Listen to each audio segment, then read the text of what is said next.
The writer claimed he would strike again at exactly 12:15 a.m. on the following Tuesday night. He would visit home after home, carrying his axe. But he offered one way to survive: play jazz music. Any house with a jazz band playing would be spared. What happened next sounds impossible. That Tuesday night, the entire city of New Orleans erupted in music. Dance halls overflowed. Families who had never touched an instrument formed makeshift bands. Jazz poured from every window, every doorway. No one died that night. But the question no one could answer: who wrote that letter? 10 months earlier, New Orleans was a city at peace. Joseph Maggio ran a corner grocery at Magnolia and Upper Line Streets with his wife, Catherine. They had built a modest life together, the kind of life that Italian immigrants dreamed of when they crossed the Atlantic. Joseph had recently deposited $650 into his bank account, the largest sum he'd ever saved. The couple lived in an apartment above their store, falling asleep each night to the familiar sounds of the neighborhood. On the night of May 22, 1918, those familiar sounds masked something else entirely.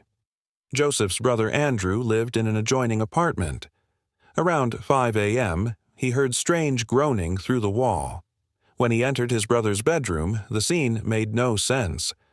Joseph lay diagonally across the bed, feet touching the floor. Catherine's body rested across his feet. Blood covered the floor, the bed, the walls, splattered more than 7 feet high. Joseph was still breathing. He died minutes after his brothers found him. Catherine was already gone. The killer had left clues everywhere: bloody clothes abandoned in a neighbor's yard, a straight razor discarded nearby, an axe propped against the bathtub, a chisel and a wooden panel from the back door lying on the kitchen floor. But there was something else. A block away, detectives found words chalked on the sidewalk: "Mrs. Maggio will sit up tonight just like Mrs. Tony." No one knew what it meant, but this was only the beginning. 5 weeks later, on June 27th, grocer Louis Bezumer and his companion Harriet Lowe were found in pools of blood behind his store. Both had been struck in the head while sleeping. Both survived, initially. The pattern was identical: a door panel chiseled out, the victim's own axe used against them. Nothing stolen. New Orleans police began to wonder, was this the same attacker? Then August arrived, and the attacks accelerated.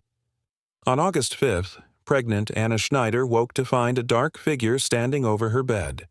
She survived, giving birth to a healthy baby 2 days later. She remembered nothing. 5 days later, elderly Joseph Romano wasn't so fortunate. His nieces heard a commotion and rushed to his room. They caught a glimpse of the intruder, a dark-skinned, heavy-set man wearing a slouched hat, fleeing into the night. Romano died 2 days later from severe head trauma. The city began to panic. Armed men stood guard over their sleeping families. Reports flooded the police station. Axes found in backyards, suspicious figures lurking in shadows, doors that appeared tampered with. A retired detective named John D'Antonio offered a theory that terrified the public even more. He believed the killer was someone who walked among them, a normal, law-abiding citizen who was periodically overcome by an uncontrollable urge to kill. A real-life Dr. Jekyll and Mr. Hyde. Then came 7 months of silence. No attacks, no chiseled doors, no bodies. People began to breathe again. That ended on March 10, 1919, in the town of Gretna, just across the Mississippi River. Grocer Charles Cortimiglia was attacked alongside his wife, Rosie, and their 2-year-old daughter, Mary. Neighbor Yorlando Hordano heard the screams and rushed across the street. He found Rosie standing in the doorway, blood streaming from her skull, clutching her daughter's lifeless body. Mary had been killed with a single blow to the back of her neck while cradled in her mother's arms. The Axeman had murdered a child. New Orleans was gripped by something beyond fear. It was terror.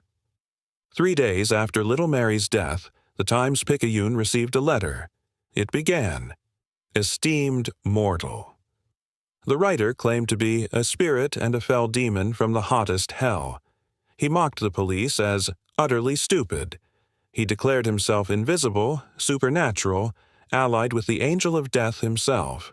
Then came the strange proposition. He announced he would pass over New Orleans at exactly 12:15 a.m. on Tuesday, March 19th, the eve of St. Joseph's Day. Every home playing jazz music would be spared. Those without music would get the axe. The letter sparked immediate chaos. Some dismissed it as a hoax. Others saw no reason to take chances. On March 19th, something extraordinary happened. Every dance hall in New Orleans filled to capacity. Cafes and bars overflowed with revelers. Hundreds of families threw impromptu parties, hiring professional musicians or forming amateur bands. A local composer named Joseph John Davila spent the night writing a song he titled "The Mysterious Axeman's Jazz, Don't Scare Me Papa." He had it published within days, using the newspaper's cartoon of a terrified family playing music on the cover.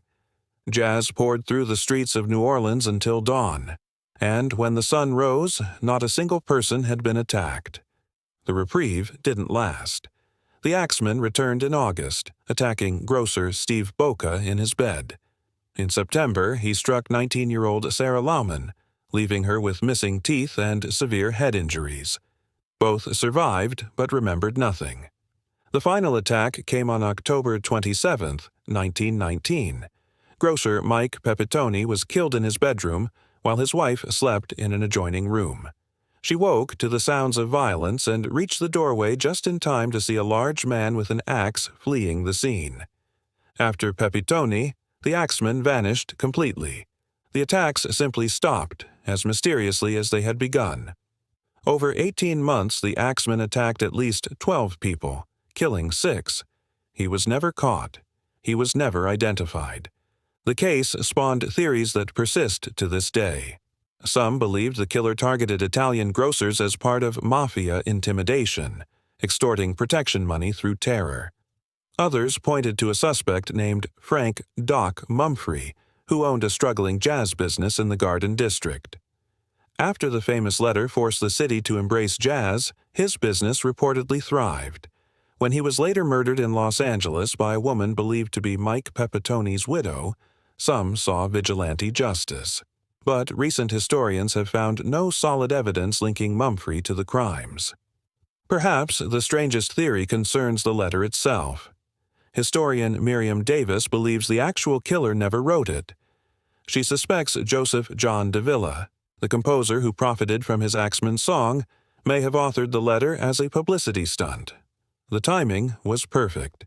The sheet music sold 10,000 copies at 10 cents each. If true, New Orleans played jazz all night to appease a phantom threat while the real killer remained silent. The wrongly accused suffered too. Orlando Hordano and his teenage son Frank were convicted of the Cortimiglia attack based on Rosie's false testimony, born from spite over a business rivalry. Frank was sentenced to hang. Only when Rosie recanted a year later were they freed. What drove someone to chisel through doors in the dead of night, use victims' own axes against them, and never steal a single thing? We still don't know. To this day, no one has ever been charged with the Axeman murders. The killer who demanded jazz, and got an entire city to play it, disappeared into history without leaving a name. Only the music remains.